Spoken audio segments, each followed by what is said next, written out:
Hi guys, just finished my first day. Beautiful day in Ballygarrett.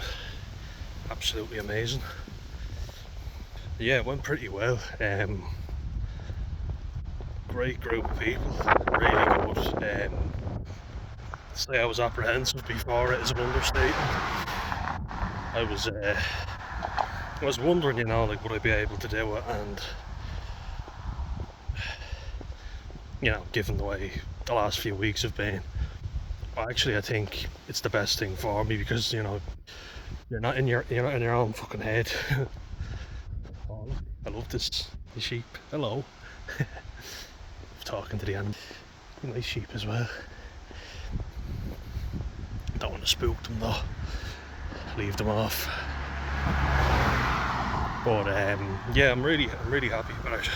Just realised the camera's right up in my face as always. Coming up the little bridge. Get joy in the little things. It's important to get joy in the small things in life. That's what I'm trying to do.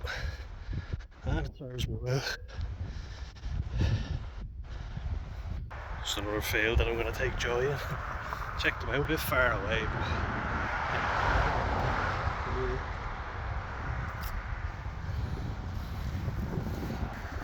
but way out now. Just bear with me. Just gotta make sure I don't get run over. And we're back. Yeah, so since I started working, it's been my longest period off without paid work, or full-time work I should say.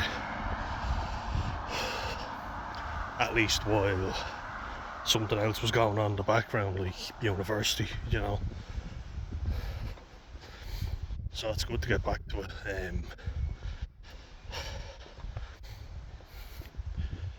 And you get you out of your head, as I was saying, because you don't want to be stuck in there all day.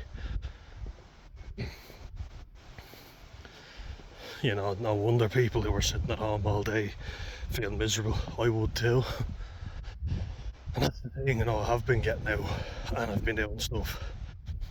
A lot of it's in, my own, and that can be quite isolating as well. Just gonna pick a few of these, check them out, they look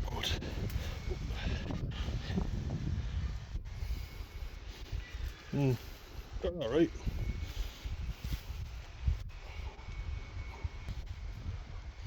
Down the hatch. Not the best I've ever had now, but not bad.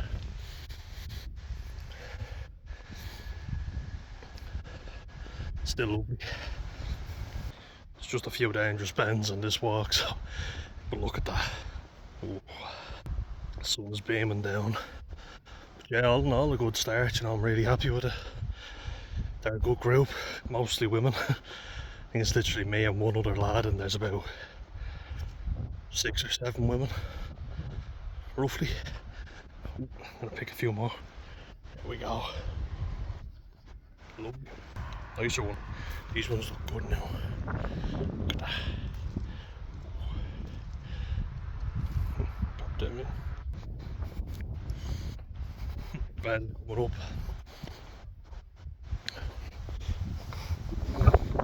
But now we're a good group. And one sec, sorry. We all get on.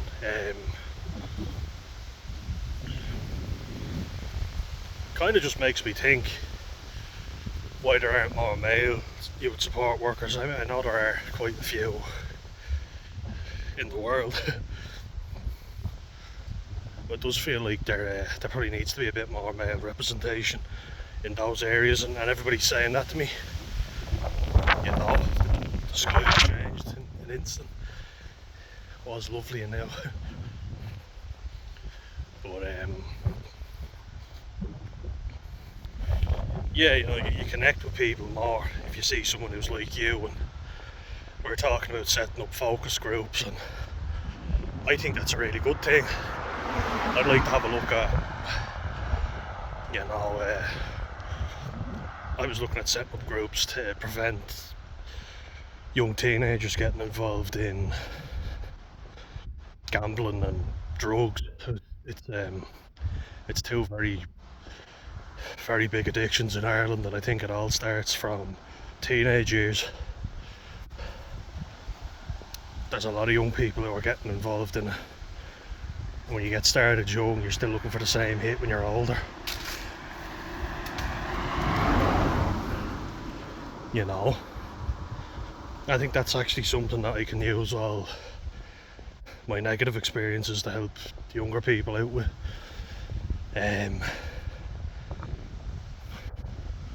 Because thankfully my life wasn't ruined by them, but it could have been. Very nearly was. You know, and I have friends who've lost $5,000. That's including their wins now. So if you put in what they won versus what they lost, it's minus $5,000, you know, which is insane really to think about. But you know, it's something that definitely hits home with me. It's a warning.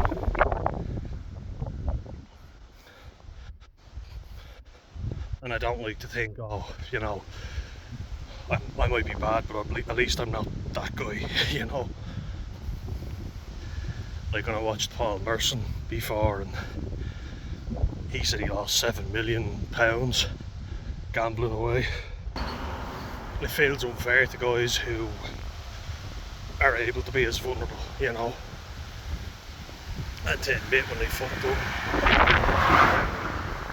Speed that car. But if people say stuff like that, you know, I may be bad, but at least I'm not him. Then if someone does end up in that situation, they're not going to be as open about it, and it's kind of like a Jacob Marley with Ebenezer Scrooge situation, you know, where you're saying to someone, it's too late for me, but it's not too late for you. That's what it feels like at times. It's not too late for anyone, you know, if they want to get help, but they have to ask for it. Yeah, so I think it's something I definitely like to get involved in, and you know, use my experience to prevent any of that shit even getting started.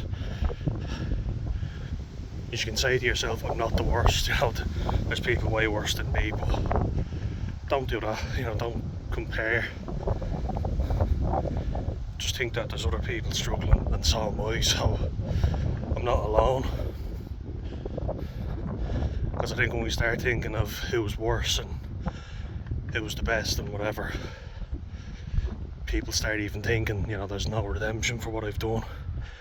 I am the worst. And I know it might seem like I'm going off topic, but I think everything's linked, you know.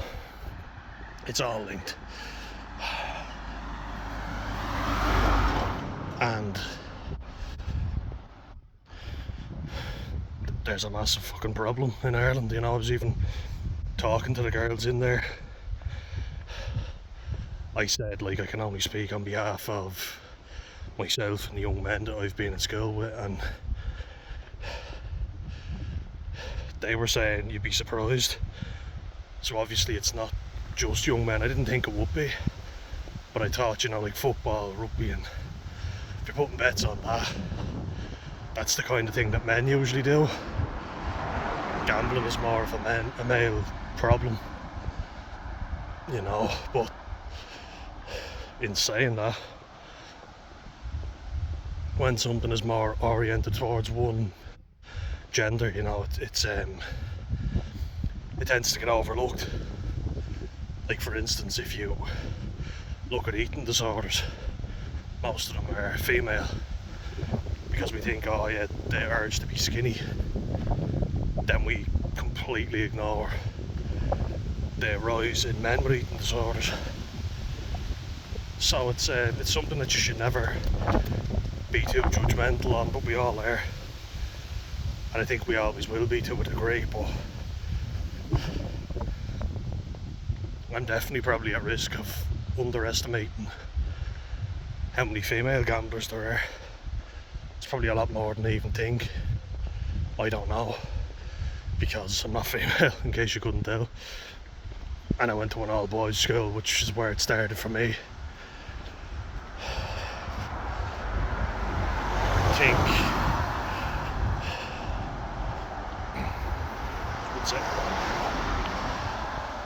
I think rather than dwelling on all the fuck ups I've had in the past, there's a lot of learning that can be taken from that. A lot. And that's what I'm aiming to do now. Really aiming to give back. You know, it was interesting getting their perspectives because a lot of them were already there. It's my favourite little jump. It's all Bond there. And Clenevan Church just over here. Oh, heat's hitting me nice.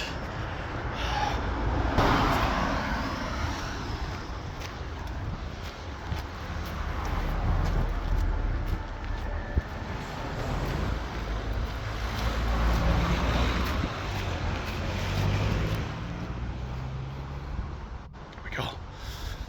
There's the church. Just over there.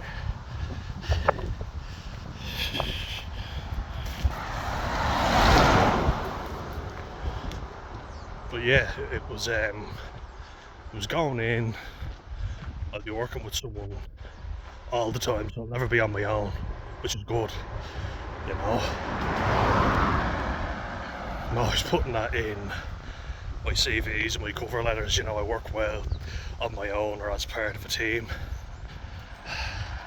I'm always regurgitating the same bullshit. It does feel very repetitive at times. But no, I'm genuinely looking forward to getting going with it properly now.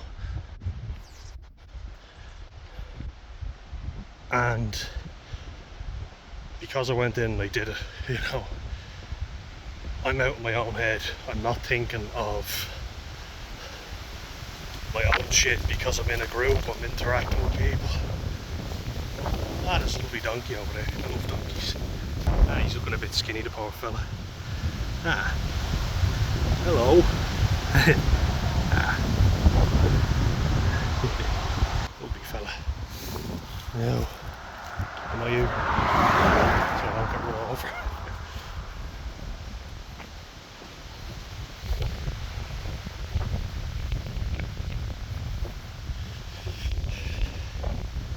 But as he's saying, there's been a lot of shit going on, and I think this has come at the perfect time. Met my addiction counsellor yesterday, had a really good chat with her, which I was telling you about, and we were strategising, we were talking about basically what the next move is, and she was saying to me, you know, start your position. I was catastrophising and I was thinking, oh fuck, you know, I'm doomed and I'm gonna have to say I'm not able to do it and all that sort of thing.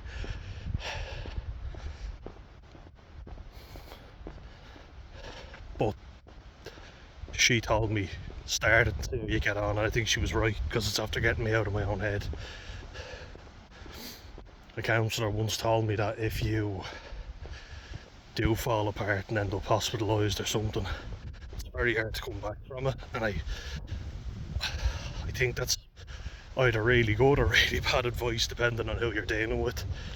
But I think it might have been the right thing for me, because imagine if you were off and you're not seeing anyone, you're not really getting in contact with anybody,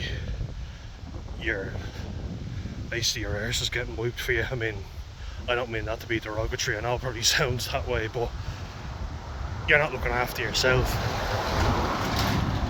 Do you know what I mean? And I need that independence, I think. Your self-worth depends on it. It's something I didn't really value until I had to take time off full-time work and go part-time. So now I'll have a busier schedule. My favourite dog here, apart from Alfie, of course. I love her, she's a lovely girl. Big St. Bernard. Ah, she's not here. love that dog. So fluffy. I'd say my favourite female dog. There's also a Newfoundland, or Newfie, comes down to the beach called Layla. I love her, she's really nice. Big happy head in her. Wind's picking up.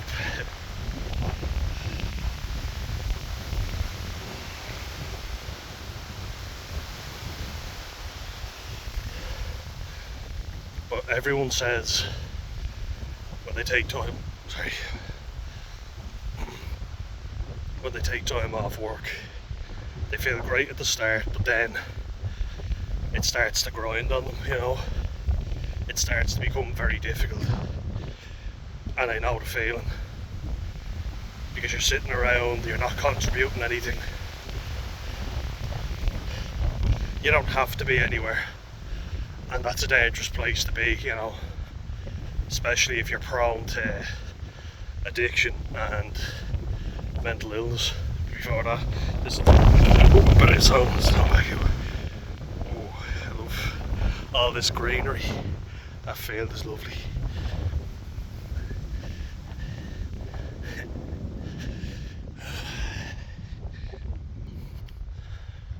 But yeah, when you have a commitment,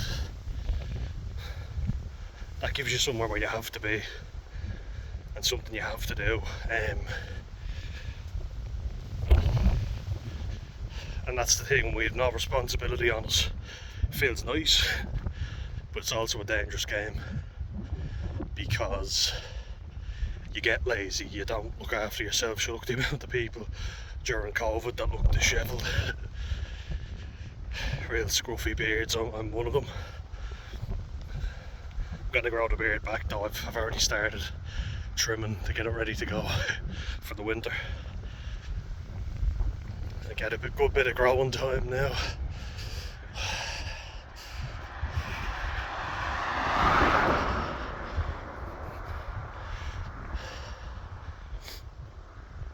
But having the coaching to do, having the youth support worker, that'll be really good.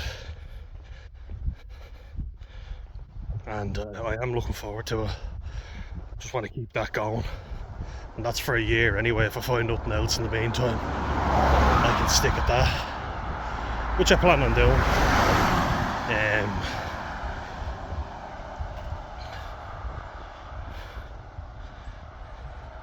You have to plan activities, and you have to, as I say, put time and effort into other people. Bear with me, I'm just oh hello, cats, hello. No need to be squirmy.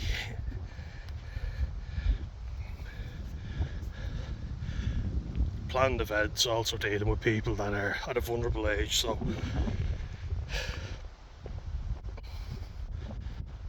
I've got to make sure that I'm looking after them, putting their needs first, and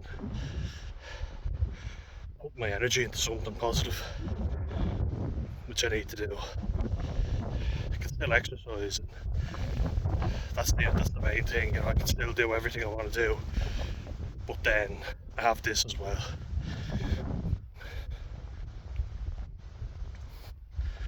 Because you got to fill up the time with something. Absolutely believe that. I will say, you know, sometimes I get a little worried because they were talking about buying cocktails, just in conversation. That's a lot of girls. Oh, I actually do love cocktails, I have to admit. Or loved.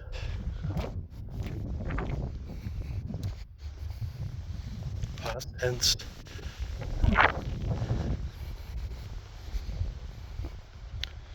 But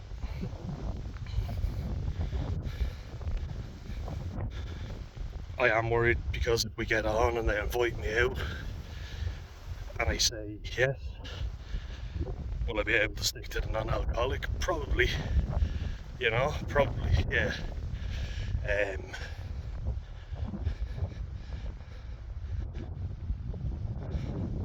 I think I'm in a stronger place to say that now. because the medication is helping. I'm working on my own stuff, and that's way down the line. I might even just say sorry, I'm busy or whatever, and then kind of be worried about them feeling obviously not like us, or doesn't have to be that way though.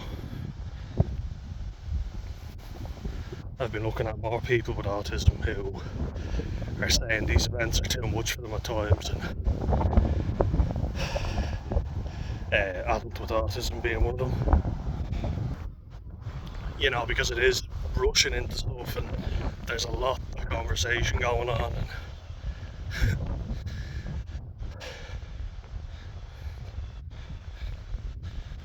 but I think I'm at a good place now where I'm ready to say, look, don't drink, or I'll come out with it, but I'm not getting shit faced. When they're talking about, oh, I'm absolutely hanging, or I was dying, or I was in bits, I'm kind of like, oh. I start to get little reminders, and I'm like, no, not me anymore. I've done all the drinking, all the drinking that I want to do.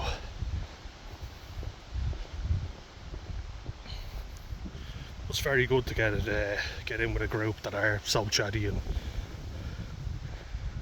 I'm a lot more confident now as well. 100% more confident. It's just that there's a lot going on, and I don't want to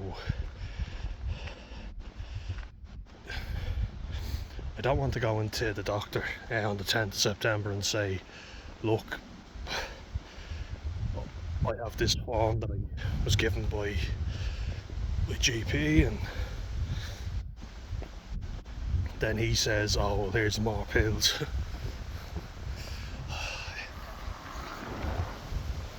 Because I'm on a medication now that I like, that's working for me. I'm not someone who's very good at taking medication. I'm very bad at it, I was even watching Adult with Autism, Paul. Again, another shout out to him. A shout out for commenting back. He was talking about societal expectations, and I left a little comment, and we were just talking about how we tend to give more. We being autistic employees, we tend to give more, and people can take advantage of that. So I was just saying to him all the bullshit that I was fed as a child. But all this crap about hard work and dedication, we just need to be dedicated and work hard. It's a load of crap. Basically, someone who puts themselves out and will do anything to help anyone, when they don't help people and be people pleasers, that is when people turn around and go, oh, he's an arsehole, and it's like, no, he's just setting healthy boundaries. So many people take advantage of autistic people's good nature, because despite whatever terrible state I've been in, I've always shown up for work, and I've always had it in the back of my head, you're here to work, so do the job as well as you can, and I always do. Even if I've been struggling to get out of bed, I've never quit a job unless I've given it a good go, and even if I felt like I hated it, I still stuck it out as long as I physically could. And I mean physically, because I start getting physical symptoms.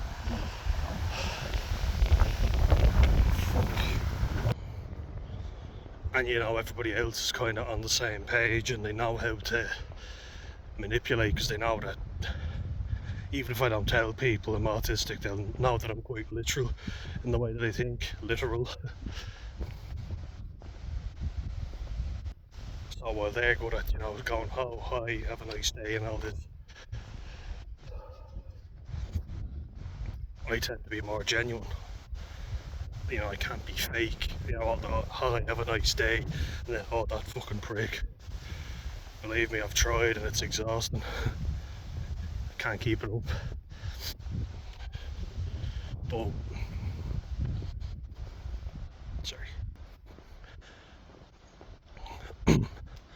But when you get to a certain point, it's just like, oh, and it is overwhelming. You know, I carry constant tension in my shoulders,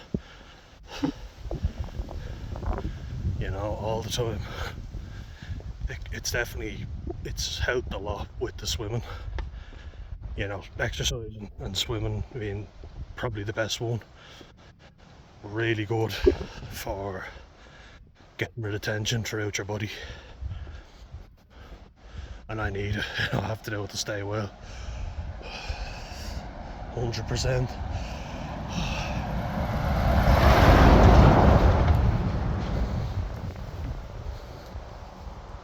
And if I didn't have it, I'd get very sick.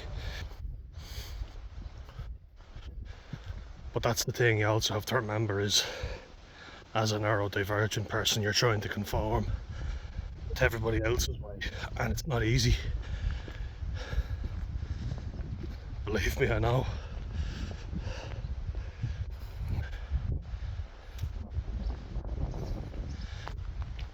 And a point that I just like to finish on is, if I can remember it, it's that I'm finally learning that I can take time out for myself, and I can say no if I want, and I have to. You know, I need the time off, and my life doesn't have to be very exciting, because I've tried to make it exciting before, and I've done that, you know. And I do look back fondly on stuff, for sure. But I've done it all now. You know, the wild nights out, the staying up till whatever hour. But as long as I'm not infringing on anybody else's rights, I absolutely have the right to, you know, time off if I need it. A lot of jobs now have reasonable adjustments, which I'm definitely looking into. I'm going to be very savvy on that. And I think they are very willing to accommodate, which is a great thing, especially compared to what they used to be. I think places are more than willing to accommodate if you're willing to do the job, but if you say, look, it'll benefit you more in the long run. So that's what you always have to do.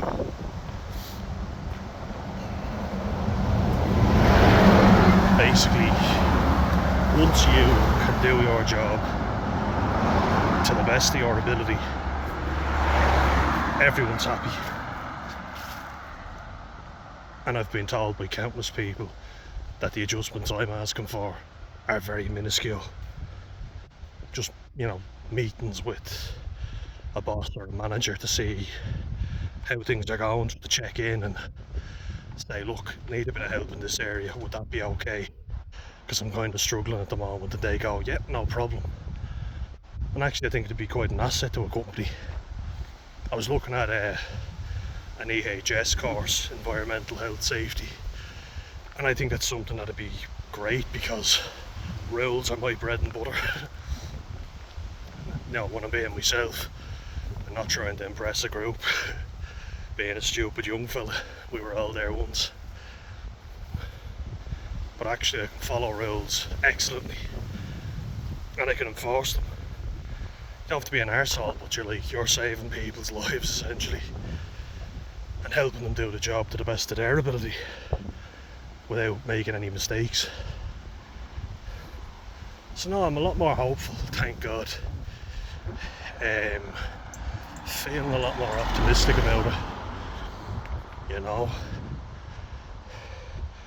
As I say, I've started this position now, starting the rugby coaching back. Very soon we're having a meeting tomorrow to discuss the plan, so that's great.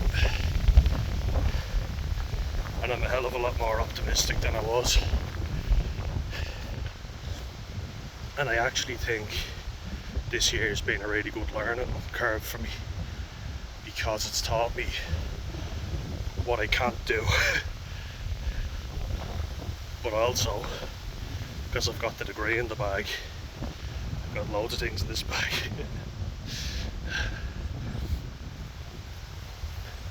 FYI, that's It's an empty box of Budweiser. I'm throwing it out. Saying bye bye. Poured a load of things down the sink. And I have to get rid of it.